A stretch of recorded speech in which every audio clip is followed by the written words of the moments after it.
What's up, Raptors fans? Welcome to the Warriors Report. We have some really interesting news for you this morning. So Bobby Webster, who had just come out a few days ago and talked about how the Raptors' future and core is Pascal Siakam, OG Anunoby, and Fred VanVleet, and they're looking to build around that core. Now, the news this morning was that the Raptors are apparently listening to trade offers for Pascal Siakam. So what's going on? Are the Raptors actually going to trade Pascal Siakam? And there's also three teams involved that are really intrigued by Pascal Siakam, and I'll also give you Fred VanVleet's reaction to these trade rumors as well. But before we get into the details of this video, guys, I just want to say a heartfelt thank you to everyone, to my new subscribers and old. You guys have helped this channel grow so much. We've just hit the 2,000 mark a few days ago, and I really do appreciate you guys commenting and liking the video, which does help it get out a lot more. So thank you to everyone for helping this channel grow, and I also do give out shout outs to random subscribers as well. So for today's video, the shout out goes out to Ross JN. Ross, I really do appreciate you being in the comment section and helping this channel grow. Thank you so much for your contributions to this channel. And with that being said, let's get into today's video. Now, this was surprising news about Pascal Siakam. I'm not going to lie. We seemed like we had a roster set. Obviously, we had Scottie Barnes and Malachi Flynn going off in yesterday's Summer League debut. So we get this news, which is kind of strange because Bobby Webster, as I mentioned, had just said they're building around the core of Pascal, OG, Fred VanVleet, and then this news comes out. Now, this does not necessarily mean listening to trade offers is different than actually making a trade or actually looking to trade a player. So let's get that straight and done out of the way. I don't think a trade is likely to happen, but it is interesting that the Raptors are listening to trade offers. Again, you don't know how much truth there is to these rumors, but the three team apparently really intrigued. How they labeled it was enamored and armed. I'm sorry if I'm mispronouncing the word. I'm sure I am, but it means to be in love with Pascal Siakam are the LA Clippers, Golden State Warriors, and the Sacramento Kings. Now, this was funny because Fred VanVleet, who's obviously a good friend with Pascal Siakam, had this reaction. He said, "Me too," to these rumors. So that was a little bit of something to chuckle at this morning. But let's talk about the three teams that are involved, apparently in love with Pascal Siakam. Let's start with the Clippers. First of all, LA Clippers. If you're a Clippers fans and watching this, guys, it's not happening. It seems like ever since Kawhi Leonard has gone to the Clippers, you guys are so hell-bent on giving every Raptors player. First it was Kyle Lowry. I mean, you did end up taking Serge Ibaka, but then there's Pascal Siakam. A trade is just not happening.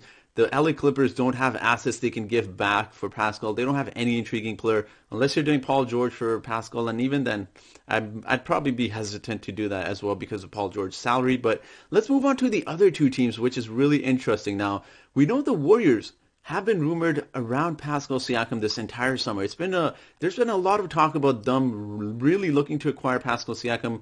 There wasn't any legitimate rumors about the Raptors and Warriors having trade talks, though. But in terms of what the Warriors would be able to give us, you take a look at their roster. They have some very young, intriguing pieces.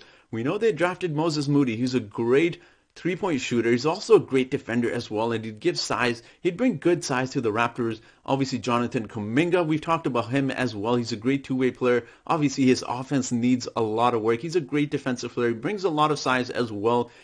Some people have talked about comparing him to Kawhi Leonard, so I don't know about those comparisons, but that is an interesting comparison for Jonathan Kuminga. We know he's a beast on defense. He's obviously struggled a little bit in terms of scoring, but the other piece I would be really intrigued by the Warriors is James Wiseman. Now, they have a lot of young players, young assets they can throw the Raptors' way in a Pascal Siakam trade.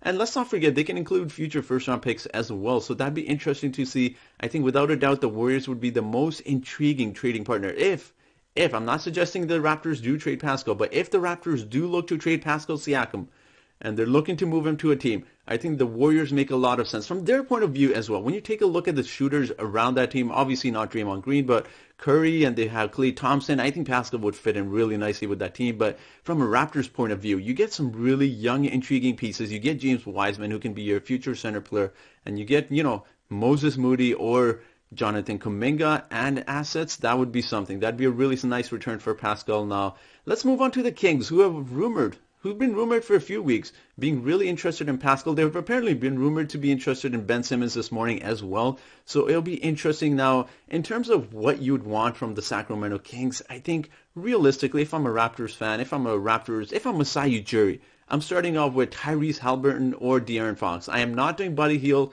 Definitely not doing Marvin Bagley, those two players alone. There's been a few fans that have suggested that that would be a great trade for Pascal Siakam. I don't see that being a great trade for several reasons. First of all, Buddy Hield. He's never made the All-Star team.